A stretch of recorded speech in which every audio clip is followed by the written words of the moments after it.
앵커 브리핑 시간입니다. 오늘도 저희는 세 가지 이슈를 준비해드렸습니다. 첫 번째 이슈는 뭐가 될까요? 일단 시장 상태를 조금 나타내는 단어를 뽑아봤습니다. 소강 상태라고 볼 수 있는데 왜 소강 상태냐? 1월 랠리 이후에 고용지표 나오면서 시장이 좀 눌리고 있습니다. 긴축에 대한 우려가 좀 높아지고 있고, 그리고 아시겠지만 뭐 지난 주말 사이에 또 중국에서 미국으로 이제 풍선을 날리면서 이거 스파이 아니냐, 스파이 활동을 통해서 우리 전체 미국의 좀 주요 자산을 좀 이렇게 뭐랄까요, 좀 도둑질 하는 거 아니냐 이런 얘기들이 나왔는데, 일단 좀 안 좋았던 거는 사실 지난 주에 블링컨 국무장관이 방문을 하면서 여러 가지 중국과 미국의 무역이 조금 더 원활해지는 거 아니냐라는 기대가 있었는데 그게 조금은 내려오는 상황까지 연출이 되고 있습니다.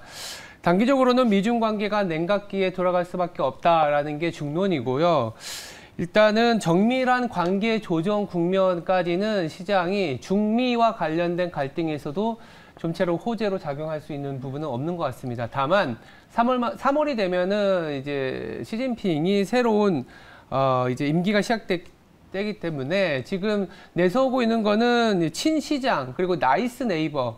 뭐 나이스 네이버라고 하면 뭐 좋은 이웃인가요? 네. 그렇게 이제 표명하고 있기 때문에요. 3월 전인데부터는 뭔가 조금씩은 중국과 미국의 관계가 개선되는 방향으로 갈 수는 있긴 하겠지만, 당장 이 사건이 터진 이후에는 냉각기를 갈 수밖에 없는 상황이, 안 그래도 내부에서는 1월 랠리 이후에 밸류에이션적인 부담이 있는 상황에서 뭔가 시장이 조금은 불확실성 그리고 비용을 인식하는 것으로 반영하고 있기 때문에 뭐 정치적인 이슈 그리고 경제적인 이슈 그리고 시장의 밸류에이션으로 따지고 보더라도 당분간은 소강 상태가 시장이 좀 더 이어지지 않을까라는 측면에서 말씀드려봤습니다.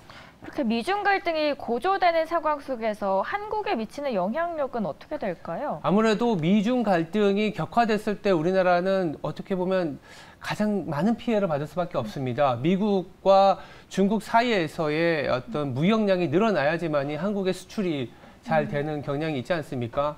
그러냐면 우리나라 같은 경우에는 미국과 중국으로 나가는 수출 물량이 무려 두 개의 국가를 합치면 50% 가까이 되기 때문에 이런 부분들이 조금은 격화되지 않은 상황에서 마무리가 돼야 될 것 같고, 다만 뭐 전체적으로는 이 어떤 미국과 중국의 관계는 점점 멀어지고 있는 건 맞잖아요. 근데 당장 오늘과 당장 올해만 놓고 본다면 더 격화되기보다는 중국의 경기가 회복되는 상황에서 미국도 중국과의 관계가 조금은 원만하게 넘어가는 게, 미국의 경기도 지금은 경기 침체로 가느냐 안 가느냐의 기로에 있기 때문에 적절한 선에서 조금 타협점을 찾지 않겠나.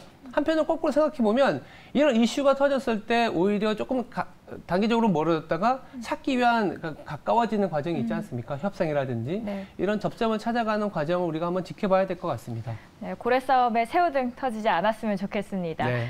저희 두 번째 이슈 체크해 보도록 하겠습니다. 두 번째 이슈는 결국 우리 시장에 대한 얘기인데 외국인 매매예요.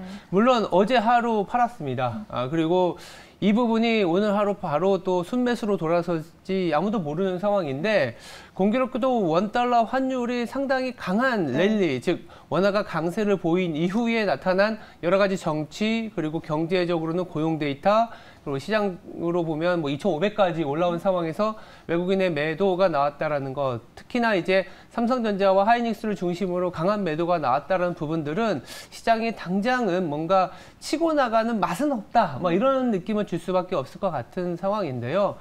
그렇지만 그렇게 우려하고 있지는 않습니다. 단기적으로는 아까 말씀드린 것처럼 뭐 길면은 2주, 3주 될 수는 있죠. 물가 지표도 봐야 되고 정치적인 문제가 얼마나 해결될지 봐야겠지만, 아주 중장기적으로 봤을 때, 그러니까 3개월에서 6개월을 봤을 때는 지금 글로벌 유동성이라고 하는 수급적인 부분들은 나쁘진 않아요. 그러니까 지난해에 한 103조 달러 정도 됐었던 글로벌 유동성이 한 90조 달러 초반까지 내려오면서 2022년 전체가 주식시장이 어떻게 보면 망가진 상황이었는데 이게 10월 이후에는 글로벌 유동성이 바닥을 치고 좀 올라오고 있습니다. 그 기저에는 중국의 M2 통화량이 늘어나고 있기 때문인데 중국이 무려 글로벌 유동성에서 차지하는 비중이 38%나 됩니다. 오히려 미국보다 높아요. 네. 미국이 21%이기 때문에 중국의 경기 부양책이 더 지속된다라는 가정하에서는 외국인의 매수도 조금 단기적으로는 조금 소강 상태에서 매매가 패턴이 조금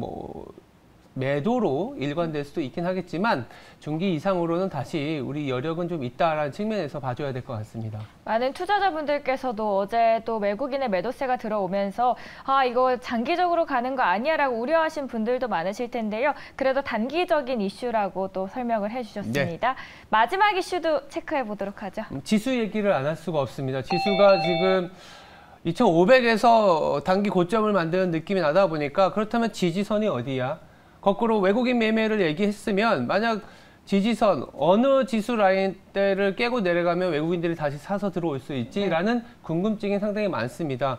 물론 정답처럼 2,400이다, 2,300이다 얘기를 할 수 있는 부분은 아니지만 현재 우리나라가 물론 실적 시즌이다 보니까 이익이 잘 안 나오고 있고 경우에 따라서 쇼크가 나오다 보니까 주가 자체가 크게 흔들리는 것을 피할 수는 없습니다만 우리가 작년 4분기 기준으로 확정된 자본에 대한 이 시가총액은 밸류에이션으로 나타날 수 있거든요. 말씀드린 것처럼 작년 4분기까지 우리나라 코스피가 2,050조 정도의 자본이 나오는 상황이기 때문에 2,400을 깨도 사실은 또 상당히 매력적인 가격대로 진입하는 건 맞아요.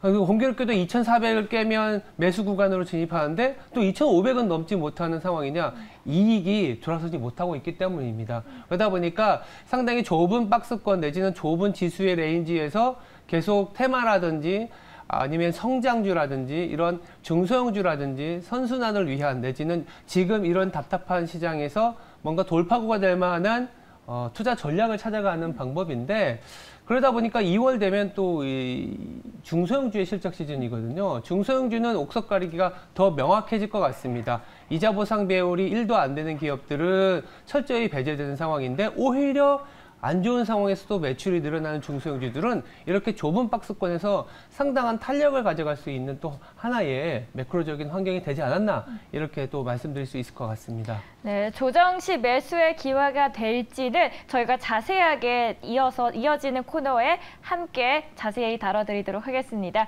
지금까지 앵커 브리핑이었습니다.